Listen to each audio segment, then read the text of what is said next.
wag na wag kang magbibigay sa isang lalaki.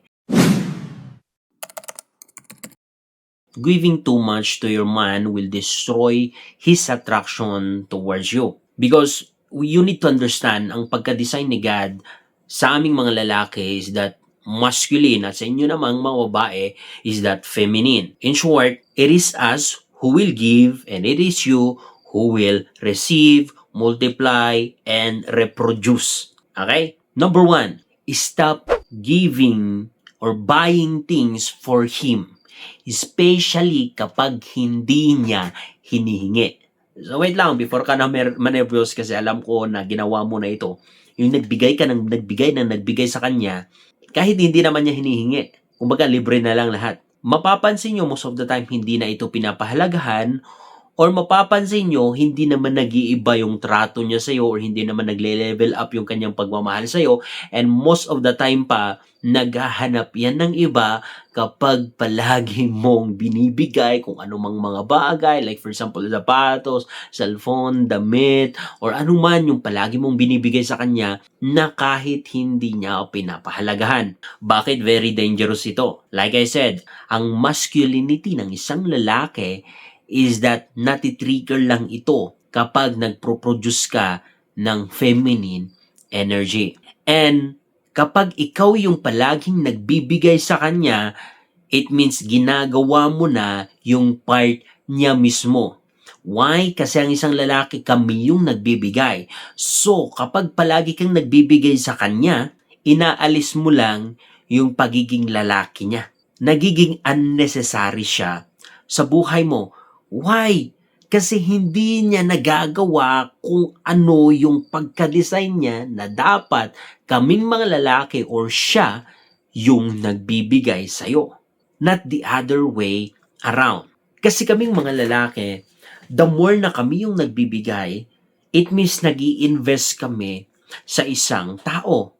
At kung nag-i-invest kami sa isang tao, papahalagahan namin yon, aalagaan namin yon. Pero imagine kung gaano kadelikado, kadestructive na ikaw palagi yung nagbibigay sa kanya. It means walang matitrigger na masculinity sa amin. It means magiging common ka, mai-spoiled siya, hindi kanya papahalagahan. Why? Hindi naman siya nag-invest. Wala naman siyang naibigay. Palagi ko itong sinasabi sa inyo.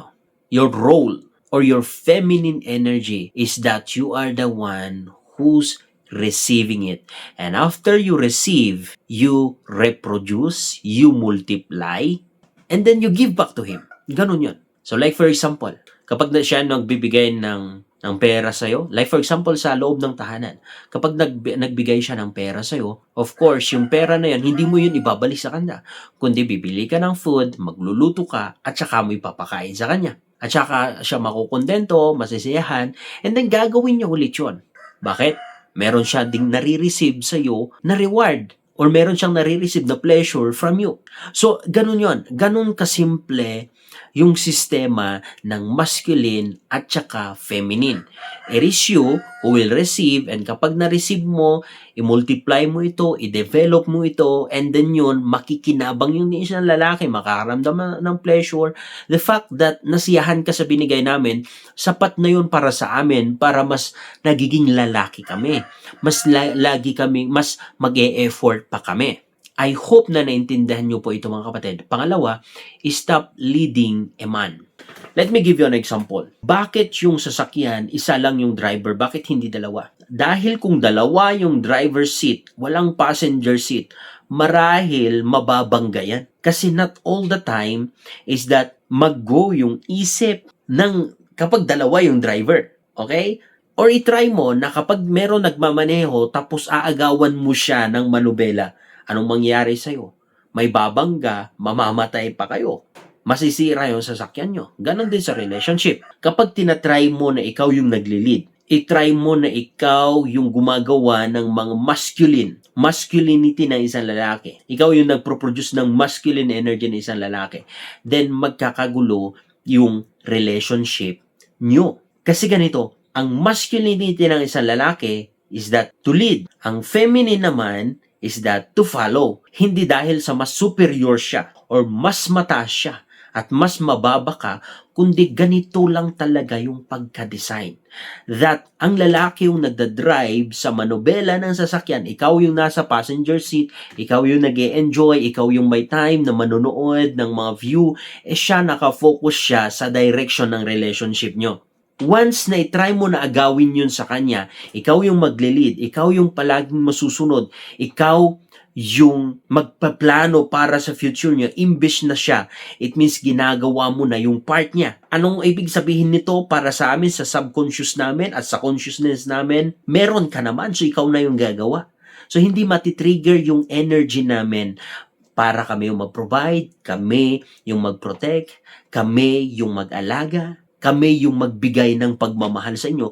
Why? Kasi ginagawa nyo na yun sa amin eh. That's the very danger kapag babae or dalawa kayo or inaagawan mo siya sa kanyang role. That is why a lot of you na itry din na masunod, ikaw yung leader, is that you end up na palaging disappointed or nabibisit na sa partner, bakit wala siyang ginagawa, bakit umaasa na siya sa'yo, bakit si nanay mo nagiging unnecessary siya or nagiging spoiled siya. Hindi na-trigger yung kanyang paglalaki, yung kanyang diskarte na siya din magplano, siya din mag-isip ng date nyo, siya din yung mag-schedule, siya din yung mag-initiate, siya yung mag-provide. Bakit? Inuunahan mo siya eh. So, ano ba ang pinaka-the best na dapat mong gawin? It means ba, tahimik ka lang, wala kang gagawin? Of course, helper or follower ka. Anong ibig sabihin? Kung may mga part na like for example, pag nagmamaneho ka, is that kailangan mo ng tubig, hindi niya mabuksan, and then dun mo siya tulungan.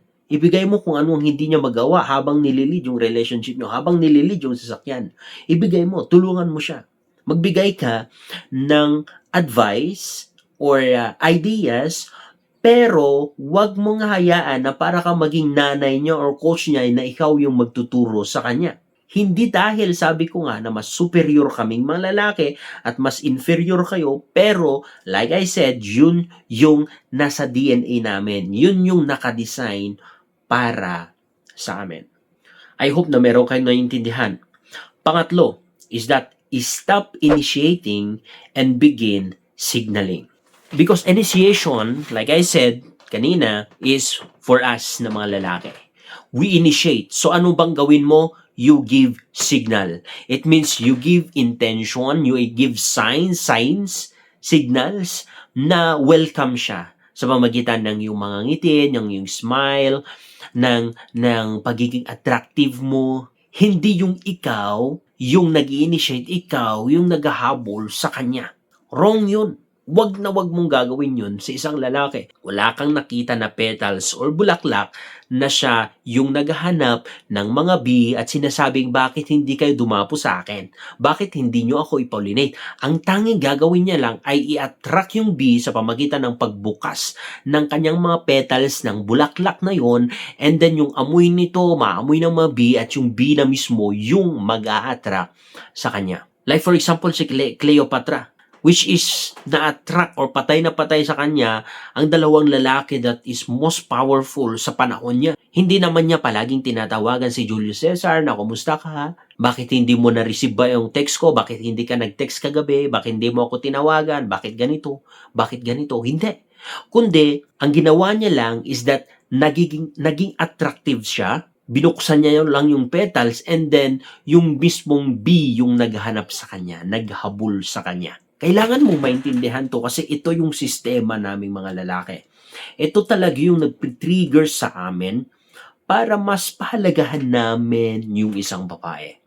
You attract, you give signals, you give appreciation, you give a warm embrace or hugs or a warm smile, be approachable, ngitian mo, but never ever initiate. Like for example, sa loob ng sa marriage, sa mga mag-asawa, ano ba ang dapat mong gagawin sa kama? You give signal na gusto mo. And then yung lalaki na ang mag-initiate, ang lumapit para haplusin ka. Like for example, paano mo mabibigyan siya ng signal? Sa pamagitan ng damit mo, maybe magsuot ka ng lingerie, or pwedeng ngitian mo siya, or pwedeng mag-shower ka tapos ngitian mo siya, bigyan mo siya ng kiss or smile, and then hayaan mo na siya yun na yung maghabol sa'yo. Siya na yung mag-pursue sa'yo. Siya na yung mag-initiate. Ganun yun.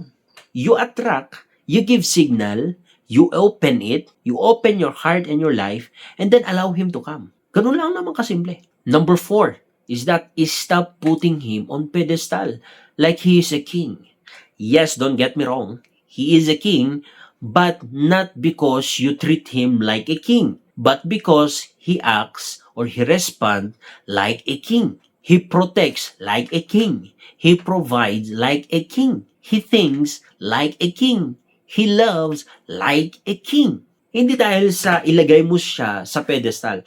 Most of the time, mapansin nyo, kapag ang isang babae, laging dumatating sa kanyang buhay ang isang, sabihin na natin na very authoritative na lalaki, very, very strong na lalaki. Ang ginagawa mo parang hinahangaan mo siya or nilalagay mo siya sa pedestal na kumbaga, parang ginagawa mo siyang idol or Diyos na, which is you can give too much time, too much attention, you can buy anything for him, and you treat him like a king. Ang problema dito, even though you have a good intention, genuine intention, the problem here is that hindi mo ulit natitrigger yung kanyang masculinity. Which is hindi dapat ganun.